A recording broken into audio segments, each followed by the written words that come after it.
Hey, you're now tuned in to Underdog Talk. I'm your host, Eric Jones Jr., the underdog with the heroic heart, and I have conversations with successful underdogs. And today I have Mr. George Brooks, CEO of Meta Association. And how are you doing today, sir? Doing fine, sir. How are you? I'm doing pretty good. Before we get into today's conversation, today's episode is brought to you by Christian Dewan, my personal brand. Positive energy through your clothes. If you use the promo code Underdog Talk, and Underdog is spelled UNDERDAWG Talk, you get 15% off. We have t-shirts, sweatshirts, and hoodies. We'll have more hoodies and sweatshirts as the fall is about to come. But if you use the promo code, you get 15% off at christiandewan.com.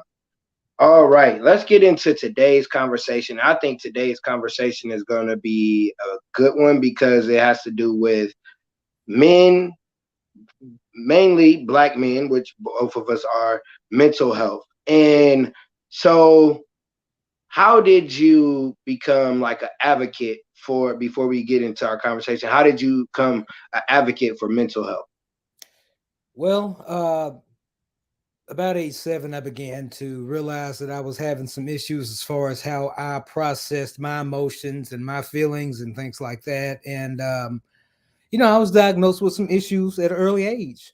And I had to grow up with them and not just grow up with them in American society, dealing with that as it was, but dealing with it as a black man and dealing with the trappings of manhood, such as adolescence, rite of passage, uh, marriage, fatherhood, with all that compounded with mental illness and being a black man. So, having gone through so much and being tested, I came to a point in my life where I decided to become an advocate because that feeling of suffering, of loss, of pain that I went through, I didn't want anyone else to have to go through it.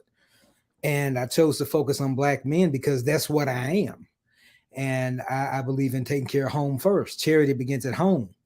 And once I begin my work here, then we can transition over to helping with other cultures. But I want to help black men first because that's what's nearest and dearest. I have sons that I'm raising, so that's where my focus starts.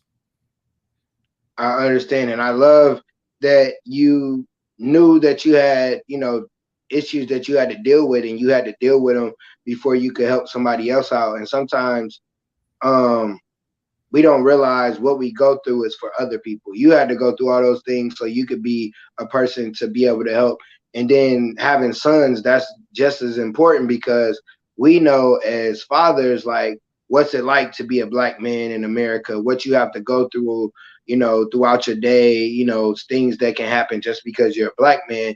And sometimes we don't release, we don't let our feelings out, or sometimes if we do let our feelings out, we could be around the wrong people and they'll take it as us complaining or something. It's like, no, like I just want to express how I feel, and we can't do that. So I applaud you on that because that's very important in our community is mental health. So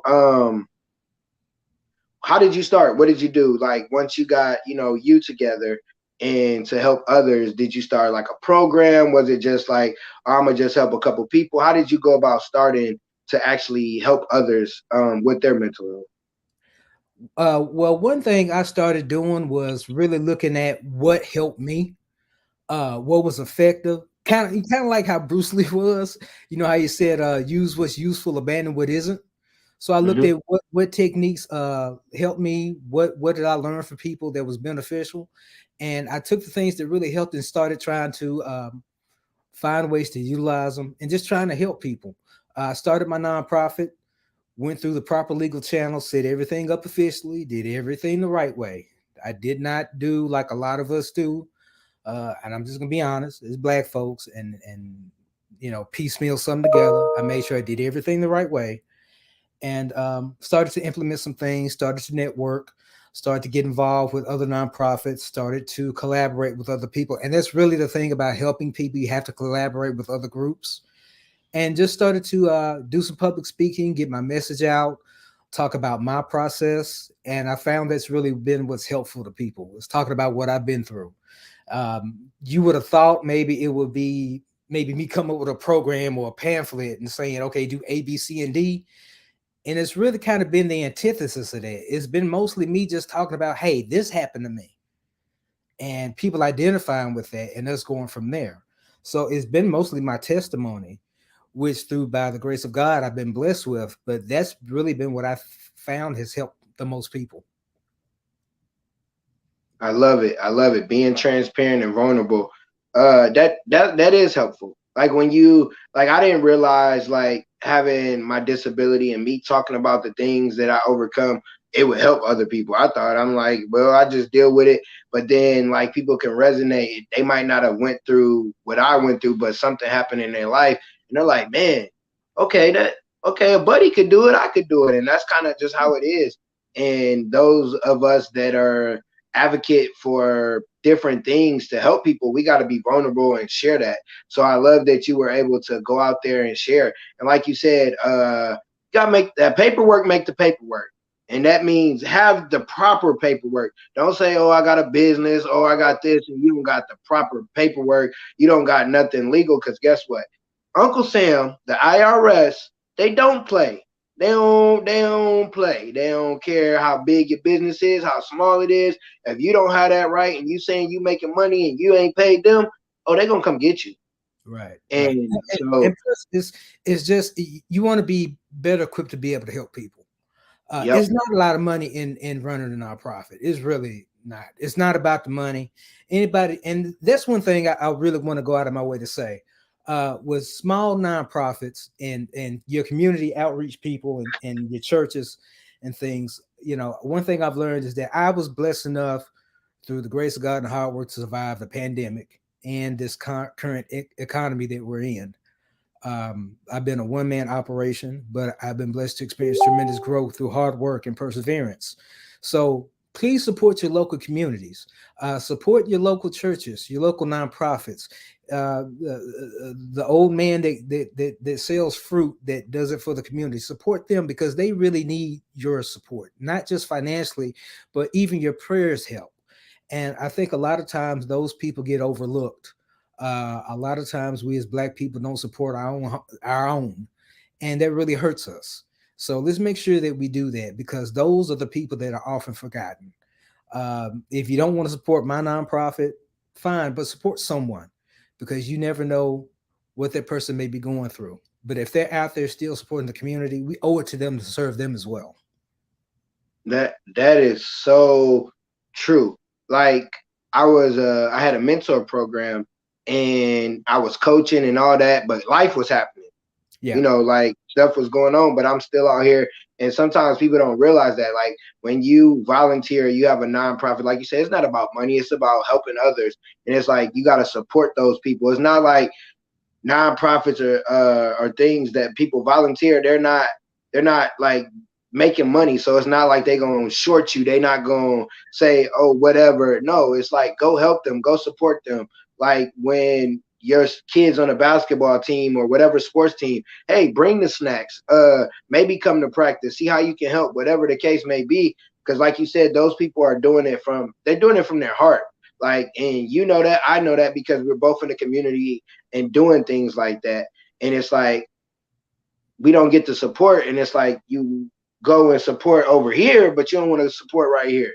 Make that don't make Right, sense. right. That don't Yeah. make sense. And people don't understand without those organizations, a lot of those programs go away because the government's not going to come in and fill that gap. We can't sit around, especially as Black people, and keep trying to wait on someone to come in and fill those voids in our communities, let alone financially. I mean, the government's sitting on billions of relief aid money now that they aren't trying to disperse. So if they're sitting on money now that they aren't getting into the communities, you have to do something to stimulate that growth, to stimulate that activity on your own accord. Yep. And so let's get into mental health. This what we're talking about messes with people's mental health. Right. Someone that works at maybe a 9 to 5, they could be an entrepreneur, but they have programs to help in the community, and it's not, they're not looking for money, but it's like you don't get the support, and then you're like, am I supposed to be doing this or whatever the case? And especially if it's a man, because a lot of people don't realize men go through a lot of stuff that we don't show. Women go through a lot of stuff too, but as a black man, just waking up and going outside, you coming home is a blessing. Right. Like anybody it is, but for us, it's a blessing. Because if we get pulled over, we might, okay, it's not about making it home, it's about making it alive, and just dealing with those different things. Or you might go into a restaurant and you get some racism, you like, man, I'm coming in here to get me some lunch, I'm on break, and you on here and with this bull, no, we not, so it's different stuff that we go through with mental health. So what are some of the things that the men that you've talked to go through? Like, you don't gotta name a whole lot, but what are some of like the top things that with mental health that black men go through? Racial trauma, the stress of daily life, the pressures of being a black man in America. We're probably the most ostracized group demographic in, dare I say, the world. We're the most harshly judged, no matter what we do, and we're the group that's the most beheld to not expressing our emotions. See, anytime we just the fact that we admit, just the fact that we can admit that we have a mental illness is seen as a weakness. I mean, it's seen as a flaw. So, just operating off that by its own is something that has hindered our race. It has. And we have to get over that. We have to get to a point where we can express our vulnerability so we can process our emotions so we can heal and get past them. Because black men not addressing our mental illness is keeping us broke. I mean, we don't think of it that way. And I didn't think of it that way till I really realized it. I thought, and I said, why am I not making the kind of money I want to make? And I'm still not. But a big part of the puzzle is I need to deal with my mental health issues. I need to process a lot of what's going on. I need to process those things that are holding me back. I need to look at why my relationships with women are not optimal, why my relationships with other cultures aren't optimal, why my relationships with my children aren't exactly where I want them to be. And until we start processing those emotions, and I'm glad I didn't leave this out, why my relationships with my brothers, other black men, have to be so angry all the time. Why is it that I feel the need to feel aggression if I bump into you? Why are we still on that? See, we have a lot of work to do. But see, first we have to do it individually. We have to do it alone. Then we need to do it as brothers, as men. Then we need to get with our women, then our children, then our communities, then so forth. It's a process, but we have to begin it. And that Man, means you, being open. That means being open to therapy. We got to get over there. woo, I tell people my business. You do it anyway at the barbershop. You do it every day on the corner. Talk to somebody that knows what they're doing. You have to be open to medication if you need it. If you have a heart condition, if you have cancer, you're going to take your chemo. If you have a mental illness, take your medicine. Get over that old way of thinking, because it's not helping. The way we've been doing things isn't giving us anything but death and misery. So it's time for us to try something new. man, you own it.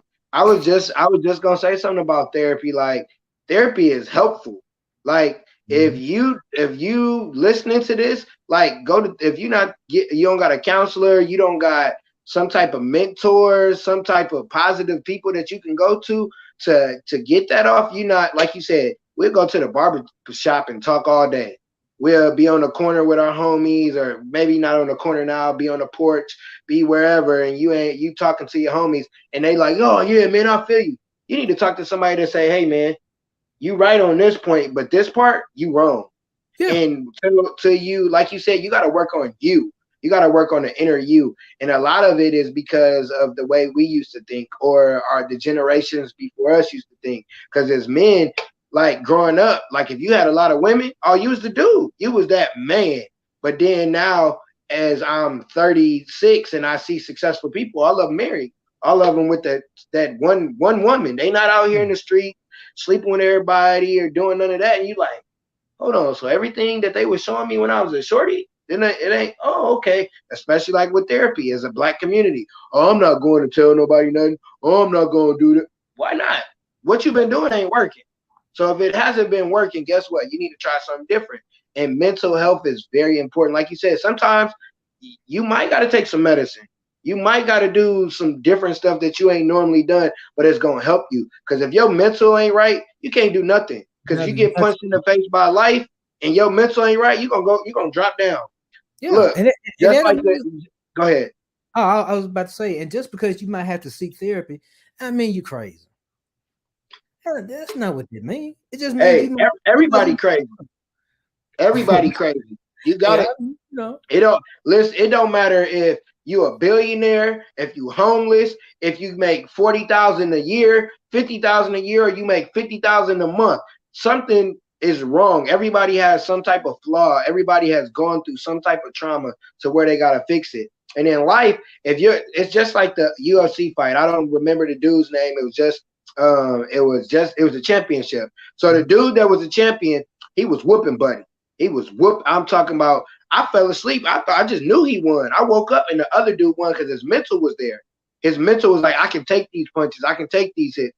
If you don't have your mental right, you can't take no punches. You get fired and your mental ain't right, you don't know what to do. You might want to go up to the job and shoot somebody because you don't got your mental right. And like you said, us as black men, like, why when I walk up, you gotta have a mean mug or you gotta look me up and down.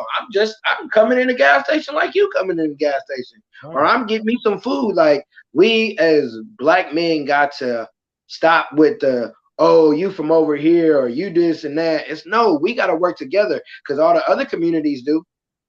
All the Yeah. other communities, the men, they work together. That's how they got that bread. And we don't want to see other people win that look like us, and that makes no sense. Because if Yeah. we all stuck together, guess what? We would win.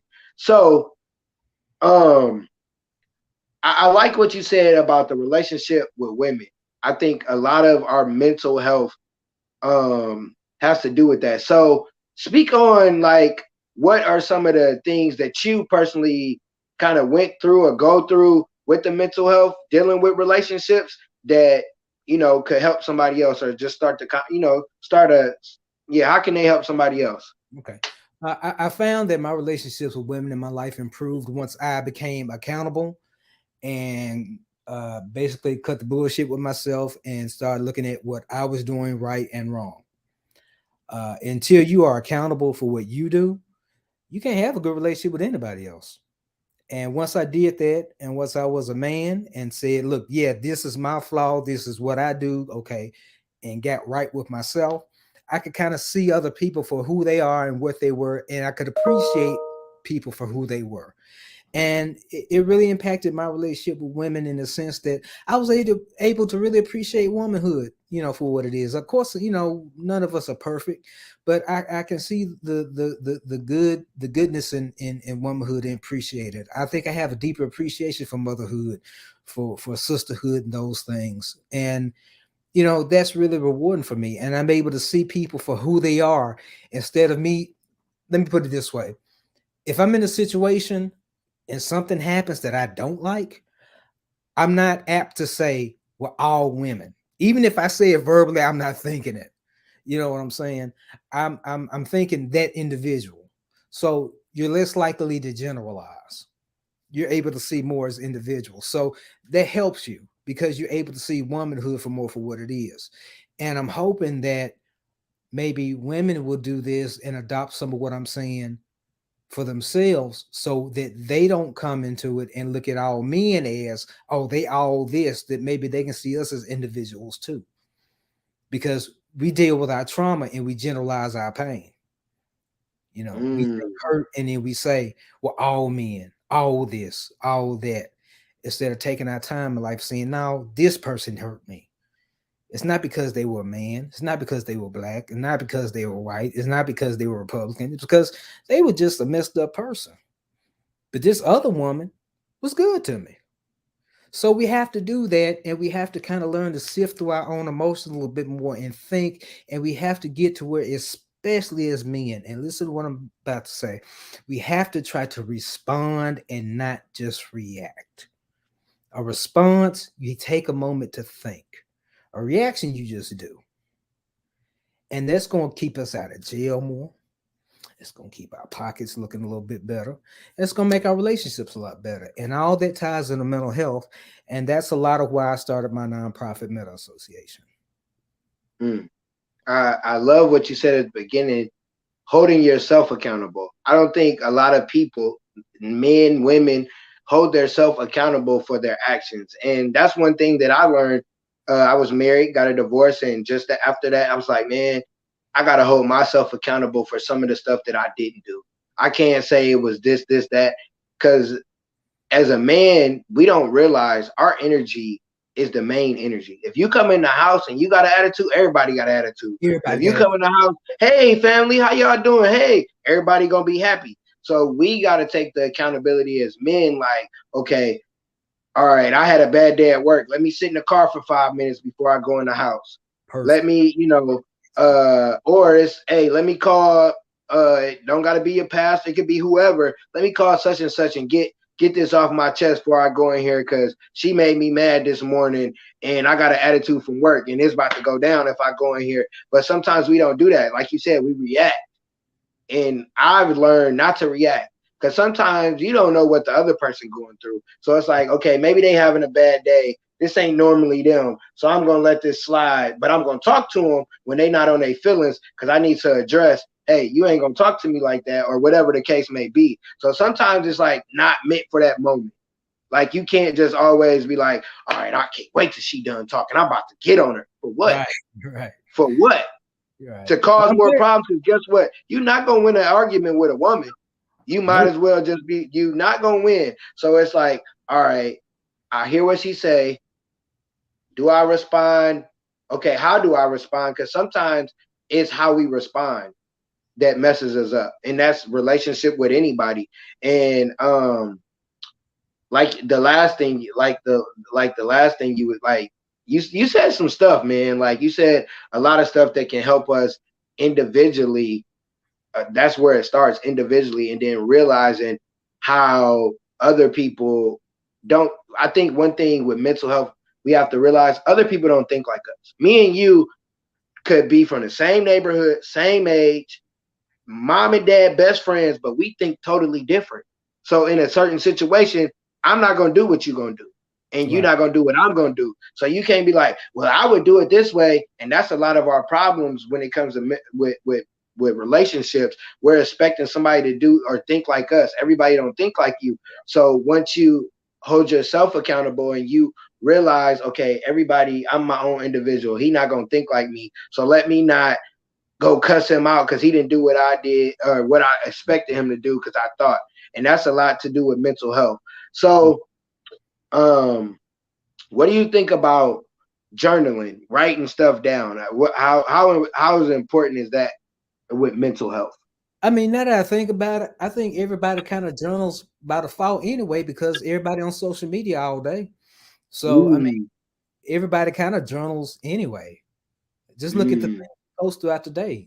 Somebody gets something to drink, they post about it. So everybody kind of journals anyway. And I'm glad you brought up the point about that everybody don't think the same. I mean, and I'm sure people gonna look at this and be like, "Man, I don't believe what he's saying." And you ain't got to. You can do your own thing. But if you keep doing things the way you've been doing, I mean, they got two places for you: jail and the cemetery. I mean, hey, they never close. They always got vacancies. So if you want to keep on being a damn fool and not addressing your mental health, go ahead. That's up to you. But if you want to try to do something better for yourself and better for your community, you can try something different. But if you want to keep on beating your head against the wall, they got plenty of penitentiaries and they got plenty of cemeteries. Have at it. And we almost can end the episode on that one because that's the truth. Yeah. And we're not saying that everything like mental health is going to lead up to that, but we talking to us. We talking to people that look like me and you. Yeah, Go but ahead. look at those stories that usually end up there.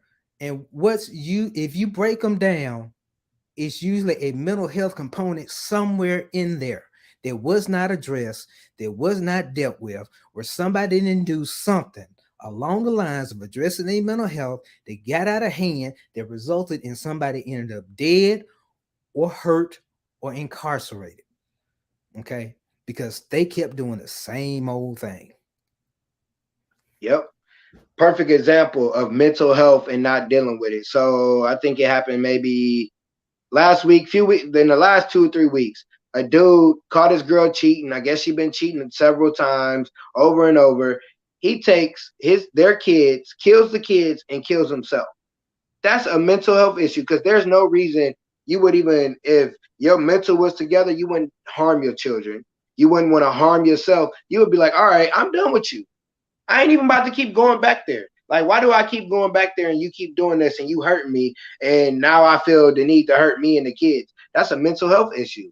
Well, just That's a think about all the signs, all the instances, all the police calls that probably happened before that were ignored, all the red flags that people just didn't heed. They led up to that. See, that's what yep, I'm talking about. It wasn't yep, taken seriously. Oh, he just this or he just that. See, black people, we had a lot of us have not taken our mental health seriously, and when it leads to that, then we want to talk about it. yep. Then we You really do. right. You right. It's because it's like you don't become homeless overnight. It's No, steps that happen. It's things that happen. You don't win the lottery and become broke the next day. It's stuff you did to lead up to that. So, like you saying, it's stuff that leads up, and it's people ignore it. Oh, that's just him, or oh, that's just how we are. No, that's not how we are. That's how they want us to think. That's how they want us to be, and that's why we harm each other. That's why we do stupid stuff to ourselves, or we go. We don't do the stuff of going and shooting up places, but we shoot each other right. because of our mental health. Because oh, I don't like the way you was looking at me. Oh, he messing with my girl or this and that. Okay, I this one thing, and not to get off subject, but I never understand when people in a relationship. Why do you go after the other person? You supposed to talk to your person at home that you in a relationship with. What's going on? Why you out here Because doing this? because we have poor communication skills. We don't know how to communicate. It's not that we don't communicate. We do communicate, but black men, we communicate wrong a lot of times. Because I'm guilty of it. Even to this day, I haven't figured it out. So, I'm just saying, it's a lot of work we have to do. It's a lot of work. And I'm not saying I got all the solutions, but at least I'm willing to try to find some answers. So that's one thing we all have to endeavor to do. Yep, and that's so true. Like with me, I like people will take because I'm a very passionate person. So if you get me and my voice get loud, oh, you talking loud? No, I'm not talking loud. That's just me. And it's like I had to realize, okay, I can't be a certain way or get a certain tone in my voice because people not they don't hear nothing I say. All they hear is the tone in my voice. So it's like, all right, I gotta talk in this normal voice so they can understand that I'm not being a loud black guy or I'm being aggressive. Because I work in a school and I work in kindergarten and from kindergarten to about third or fourth grade, is one other black person, and I'm the only male in that area. So it's like, okay, they're gonna look at me if my voice get loud. They're gonna say I'm the angry black man, and it's like, no, y'all ain't seen the angry black man. I No, just have a loud voice, which I can't really help. But then it's like, let me calm down, so they can't control the narrative. I think we need to understand we have to control the narrative on ourselves first and then in the situation. And that starts with that communication you said. I right. communicate to myself before I communicate to somebody else, or I communicate to God before I communicate to somebody else. And you have to sometimes communicate to yourself. Like you could be in a situation, all right, let's not do that. That's old me. Let's walk away from this. If you can't calm yourself down, then Yeah, you you're gonna got have to. a little mental health. You look crazy. If you And see, can't say, all right, self, let's go. I want people to, I don't want people to feel as though that when you have a mental health issue, or I never want people to feel as though they don't have a right to their emotions. You got a right to be angry about something. You got a right to feel sad about something. You got a right to feel however you feel, but you don't have a right to take that out on other people. You don't have a right to inflict damage on the rest of the world. You should try to process that and heal from that. If you're angry about something, all right. Be angry. That's cool. But see, when you reach that outside of you and it starts hurting people, that's when it's a problem. So that's what I mean by dealing with our mental health. You man, listen. I got so many. I can't wait to edit this and chop up some clips because man, yeah, like you got the right to be angry, upset on your feelings, but you don't got the right, like you don't have the right to take it out on somebody because guess what? Say if whoever, your brother, your friend, your mama, your sister, they have a bad day and they come at you, oh man, why you on that? But then yesterday you was doing that. So guess what? It happened to you and you didn't like it. So you can't do it to other people. You can't, you can't like I said earlier, and when you're in a relationship, work went bad, you can't come home and take it out on your kids or your girl or whoever there. Like you can't take it out on anybody else. You need to sit in the car, whatever you need to do, calm down so you can go in and have a positive attitude because life happens. We get it. Like, And and you have to be open to, if that's something that happens on a regular, don't be afraid to go talk to somebody.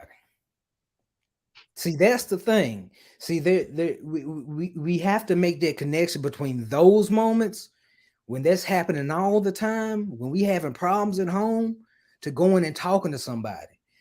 You know what I'm saying? And breaking that stigma of feeling like, well, people gonna think I'm crazy. What the hell do you care what people think about you? You know, you supposed to be all this and that and that out in the streets, and you don't care, and you this and that, but you care what people think about your health. Does that make sense? If you so real, take care of yourself. That's all I'm saying. If you're gonna be so real and so this and so that, then be really real and take care of your mental health. yeah, yeah, that is so true. Like I say it all the time. Everybody ain't like Jesus. He still did what he did. Everybody ain't gonna like me. I know everybody don't like me, and I'm cool with that. So you can't care if what people think, like you said, about your mental health, not theirs, yours. Because guess what? If you actually go crazy, those people ain't gonna be there to help you. You're gonna have to figure it out on your own. And one thing, like we said earlier, get around positive people or people that can help you. I joined the online community. It's called G-Men. It's mainly black guys. You know, you got a couple here and there that's not, but it's a positive group. And when you get to talking to other men, they go through the same stuff. It's Yeah, like, and that's the thing. oh my That's the thing goodness. about Woo. communication. Because one thing I've learned is that a lot of my story, a lot of us have gone through the same thing. So it's not just me. And what you said about toxic people, we as black folks, we not we got to get over that. Well, that's my mama. So if your mama toxic, she got to go just like your friends got to go. I don't care if that's your mama. I don't care if that's big mama. I don't care if that's your brother. Toxicity cannot be tolerated and be conducive to a healthy mental environment. Because here's the thing: at the end of the day, you the one got to live in this space. You the one got to deal with it. You can't escape this. So you have to protect that because it influences those that you love and those around you. Listen, I don't care who you are. Hey, anybody know me? I don't care what part of the family you are. If you cross them core values of mine, I ain't messing with you. I don't care who you are, because my peace is more important than you. My Right. peace is more important than somebody else coming in, like you said, and messing up my peace. Like you gotta, one thing with your mental health, you gotta have boundaries. You gotta be able to say no. You gotta be like, all right, I used to do that, but I'm not going over there. Like if you know there's some drama over there, you know somebody could get to fighting. Why would you go over there? And you got kids now. Like a lot of times as men, we don't think about the consequences that happen when we do certain stuff or if we just go somewhere. And not saying you can't go to church and something happened to you. You can go anywhere. But if you put yourself in a bad predicament, you can't be like, oh, it was because of such and such. No, you could have stayed at home. You could have stayed a little bit at home and not did that. But like you said earlier, just a minute ago, if you real, be real with yourself and get your mental health together. Because if you Yeah. don't got your mental health together, I don't care how real you think you are, you could break down. Because look at Mhm. all the people that's rich, all the people that got money that then killed themselves or then overdosed or then done this. It ain't about money. It's about your mental. It's about what's inside of you. It's about who you are as a person, not what you do. It's about who you are. And if you don't got that mental together, you gonna be out here in the streets, and the streets gonna eat you up. And I ain't talking about streets like ghetto shooting gangs. I'm talking about The outside. You world. go outside and your mental health ain't together, it could be a long day for you. And Right. that long day could turn into, like you said earlier, doing something stupid, ending up in jail, or doing something stupid and killing yourself, or some being at a situation where you thought you was having a bad day and you, oh, I'm tough Tony, and you didn't realize buddy over here had a gun and he ready to shoot. Now you dead because you mad because you didn't go talk to somebody because Yeah. you that's just how life is. Or So your pride. You let your pride get in the way of your listen, health. You know, listen, pride your is not pride, pride should never trump self-preservation. And taking care of your mental health is a matter of self-preservation.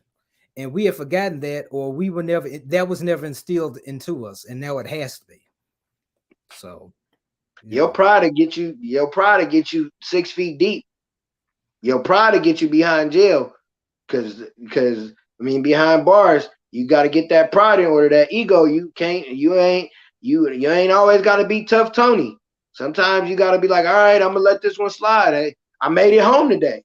Because and when you sometimes address, your pride, yeah, go ahead. and I can say this from experience, when you address your mental health as a black man, you will almost always show your children a better way. You will almost always show your kids and the people that love you a better you and a better way. If And that ain't that the reason truth, alone is worth it. if that ain't the truth, because my oldest has definitely seen growth. My youngest has seen growth, and it's like my conversations with, like, I don't whoop my son. I don't whoop him. Like, unless he do something super crazy, I talk to him. What's going on? Because guess what? He could have had a bad day. Yeah. Somebody could have been picking on him and nobody seen it, and he came home and took that anger out. It's like, come on, let's talk about it. What's going on? I do the same thing with my students. What's going on? You all right today? You usually don't act like this.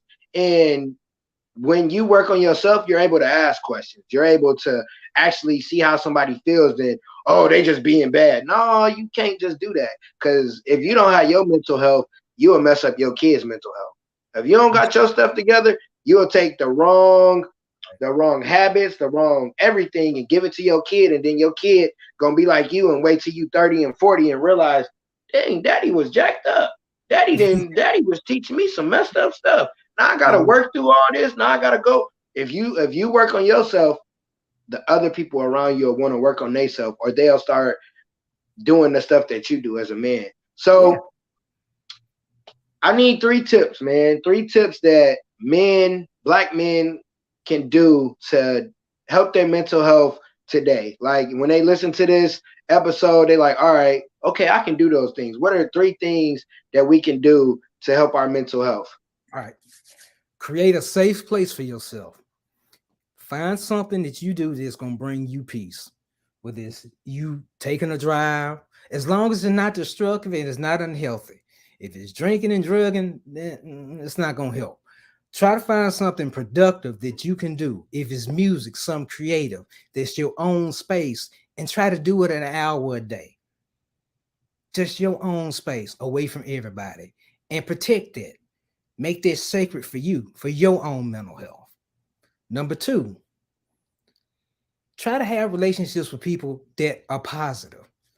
You know what I'm saying? If you're around people and you notice y'all not talking about anything that's uplifting and y'all not talking about anything that's not advancing you, you may want to kind of distance yourself from that person because maybe that's what's holding you back. And misery Mm-hmm. loves company. So when you surround yourself with negativity, that's what you're going, you end up becoming the construct that you surround yourself with. And most importantly, be patient with yourself, man. Changes don't come in a day. Epiphanies don't just happen, overnight. Sometimes they do, sometimes they don't.